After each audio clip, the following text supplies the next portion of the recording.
welcome back. Today we're discussing the Equality Act of 2010 and whether or not autoimmune hepatitis fits under its definition of disability. Short answer is yes, we do. And the reason being that if you have autoimmune that you fall under is because the definition of disability under the Equality Act says you are disabled under the Equality Act of 2010 if you have a physical or mental impairment that has a substantial and long-term negative effect on your ability to do normal daily activities.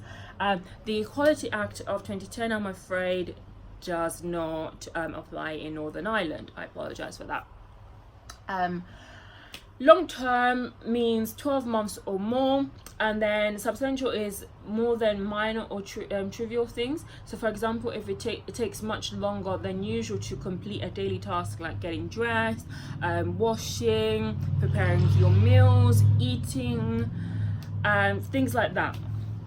And then if you have you have a HIV infection, or you have a cancer diagnosis, or you have an MS diagnosis, literally on the day you get that confirmation is the day that you would be classified as having a disability.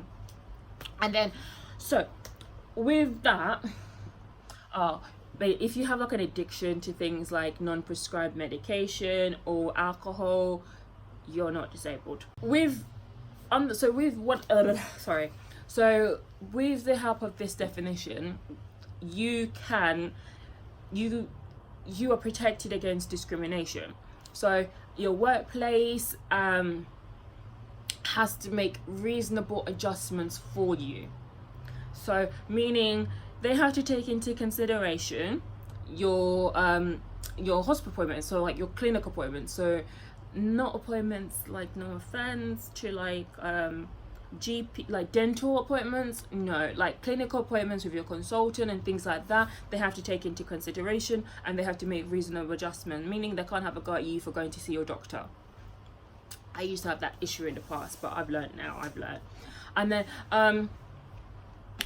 and they also, so when I go applying for jobs here's the biggest problem I face. When I go applying for jobs, I let them know during the interview process that I have an autoimmune condition. And, you know, technically they're not allowed to discriminate, use that against me, but secretly some do.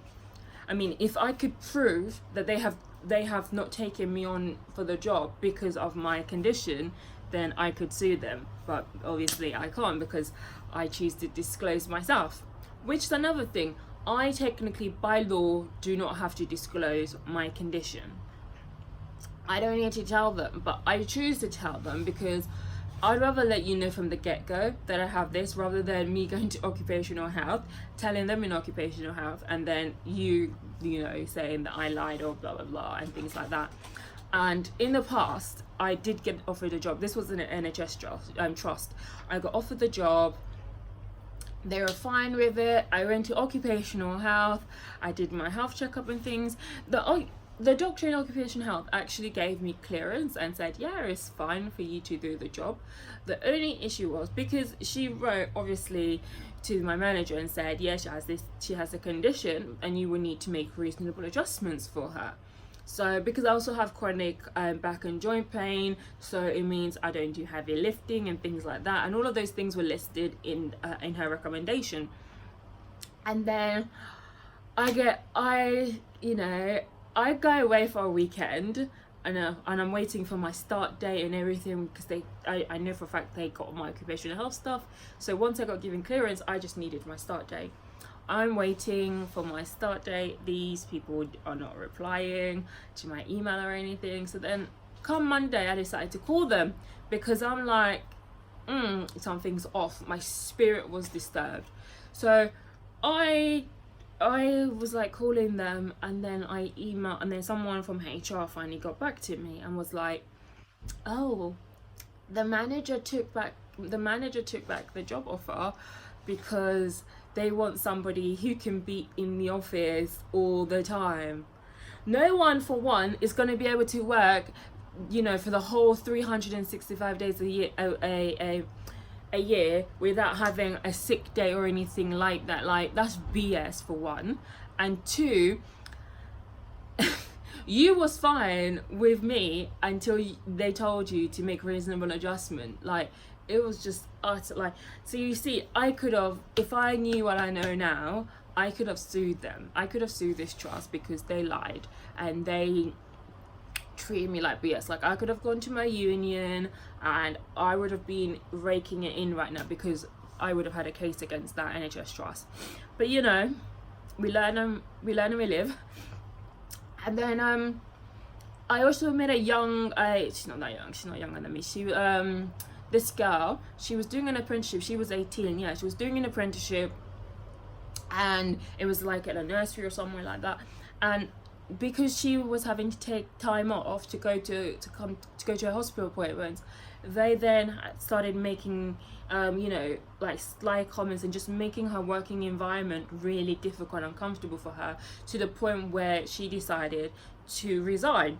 That there, she could have had a case against them as well, because they've discriminated against her. They've treated her in a way where it's become uncomfortable for her and unbearable for her to continue her job. So she could have had a case against them as well. Yeah. So basically what I'm saying is, under the Equality Act of 2010, those of us with autoimmune liver disease and other chronic illnesses, we are protected under discrimination because of our illness. We are protected against basically there are some disability laws that we fall under, and we have all of those stuff is available on the .gov website. I will leave a link and you can go and have fun and reading all that. I want you to know that having autoimmune is really difficult, especially like trying to get a job and maintaining your life and social stuff and everything.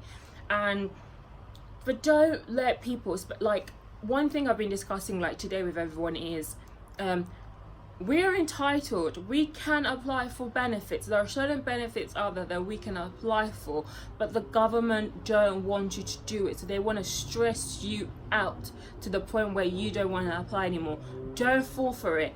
With autoimmune hepatitis, you are entitled to PIP, and no, you don't have to develop cirrhosis before you can apply. No, you don't have to be on the transplant list before you can apply. I first applied when I wasn't fine, but I wasn't like this now. I applied then, and I was getting it, yeah. But they knew, and I was also working at the time. Here's the thing, I was also working at the time.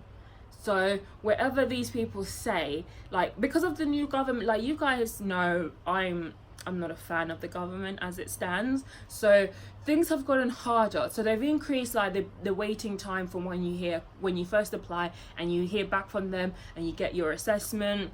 And they've increased the time for mandatory consideration. It's like 10 weeks now you have to wait until they get back to you regarding your mandatory consideration. And like, I read that apparently they've increased the time frame of when you get a date for your tribunal to like 7 months. Like, you know, they have purposely put these things in position to stop you seeking the help and support that you need.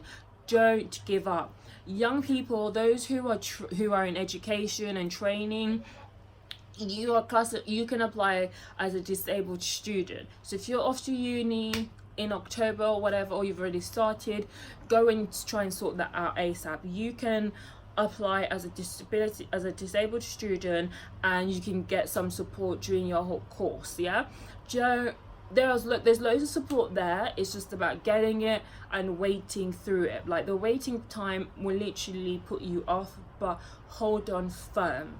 Don't give in. And that is it for today. Thank you for watching. I would like for you to like, subscribe, share the videos. I would really like that. I would really like to get 100 subscribers. That's what I would like. 100 subscribers by December for my anniversary and my birthday. Pretty please. And you know, the sun is out, so I'm going to clean. See you everyone. Bye.